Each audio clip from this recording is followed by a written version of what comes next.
But I'd like to talk to you today on this final day prior to Christmas about the decline in religious activity in the United States of America.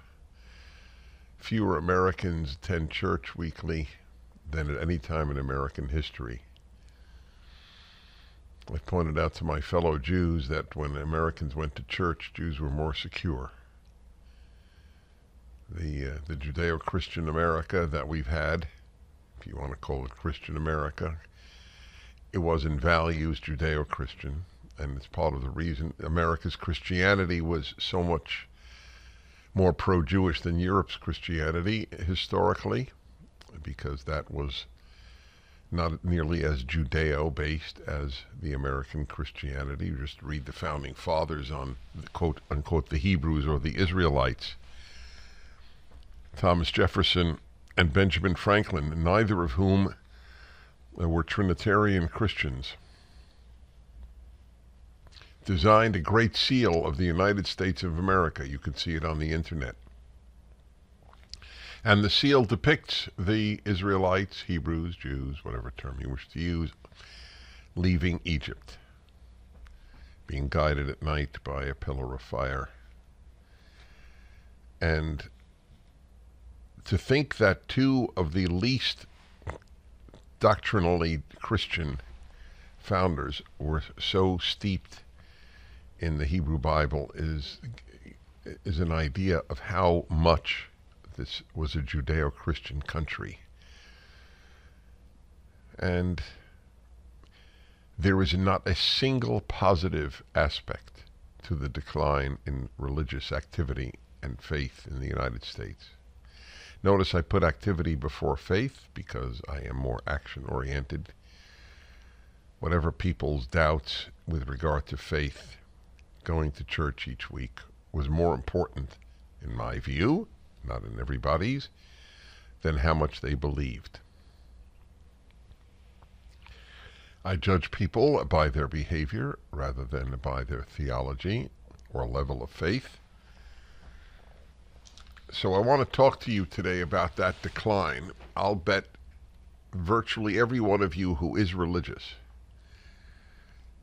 either has in your immediate family or knows a family where at least one of the children has left religion. So this is what I have done all of my life to persuade people to take the Bible seriously. That has, my agenda has not been specifically to make anyone a member of any given faith.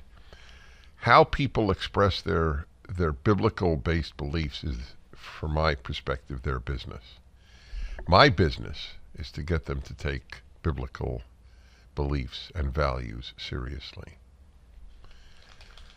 For me, the Bible is the bigger issue even than God. There are vast numbers of people around the world who believe in God, and it has nothing to do with the God of the Bible. It's usually some deity in heaven whom they invoke for protection, and that's not what the purpose of belief is. So I want to talk to you about what has happened and what we can do about it. I have been successful with very, very many people, but not nearly enough. I don't walk around thinking how many people I've influenced. I think much more about how many people I have not.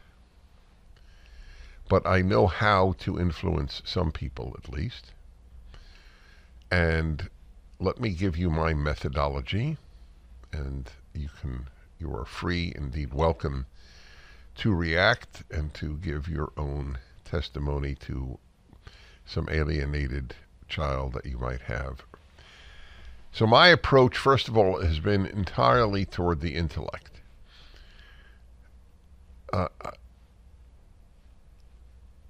don't know any other approach because it is my mind that has given me faith. I approach God through the mind much more than through the heart. Now, I'm well aware that my approach will not work with everybody, but it certainly works with many bodies.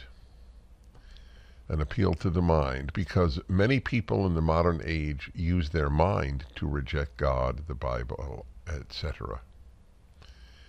So if they think that it is their mind that cannot accept God, God-based morality, etc., then I have to appeal to their mind.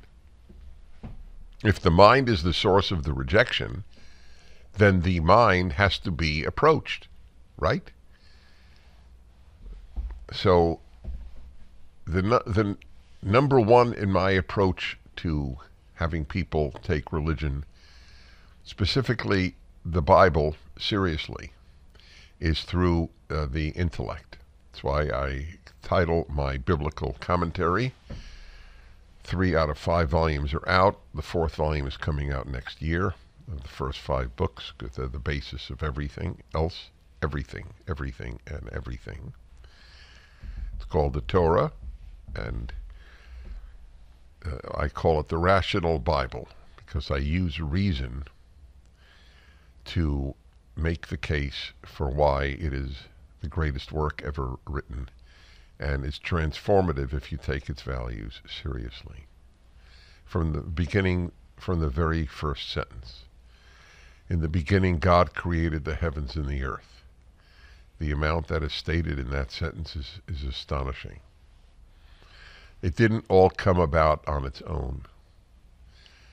It is amazing that people who reject God as irrational, not provable, that's their famous statement. Right? Can you prove to me God exists? Of course not. But I can prove to you beauty exists. I can't prove to you a whole host of positive things. I can't prove to you that the good and evil exist. Where's the proof? Show me the measuring stick. Show me the chemical bases. What is the chemical constituents? What are the chemical constituents of good or evil? There is very little that matters that can be proven. But there are arguments that are persuasive, and I try to make those. But that sentence alone says so much. It means that God created nature. God is above nature. An amazing thing, because in every ancient world, in every ancient society, God was a natural deity, God of rain, God of wind, the sun god, the moon god, etc.